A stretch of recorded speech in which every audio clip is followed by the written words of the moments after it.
What are the do's and don'ts before egg pick? Hi, I'm Dr. Sonali, fertility specialist. So మనం first and ఫార్మోస్ట్లీ గుర్తుంచుకోవాల్సింది trigger injection అనేది టైంకి తీసుకోవడం. దాని తర్వాత మనము అనెస్థెటిస్ట్ ఇచ్చిన ఆర్డర్స్ని స్ట్రిక్ట్లీ ఫాలో అవ్వాలి. 12 అవర్స్ ముందు ఏం తినకుండా ఉండాలి అండ్ 6 అవర్స్ తర్వాత వాటర్ కూడా తీసుకోవద్దు.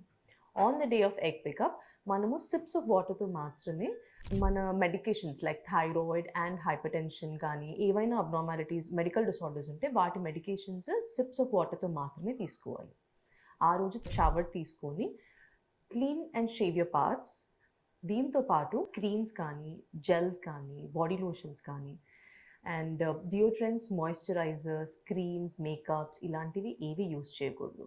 మనం ఎగ్ పికప్ తర్వాత తీసుకోవాల్సిన జాగ్రత్తలు ఏంటంటే keeping hour cells extremely hydrated. At least 3 to 4 liters of water తీసుకోవాలి.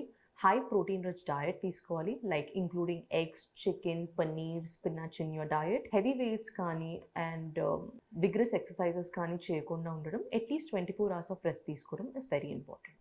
మనము వార్నింగ్ సిమ్టమ్స్ గుర్తుంచుకోవాల్సింది ఎగ్ పికప్ తర్వాత ఏంటి అంటే సివియర్ పెయిన్ అబ్డామిన్ ఉన్నా కానీ, గిడ్డినెస్ లాగా అనిపించినా, శ్వాస తీసుకోవడంలో డిఫికల్టీ ఉన్నా అండ్ యూరినేషన్ తగ్గిపోయినా మనం ఇమీడియట్గా డాక్టర్కి రిపోర్ట్ చేయాలి.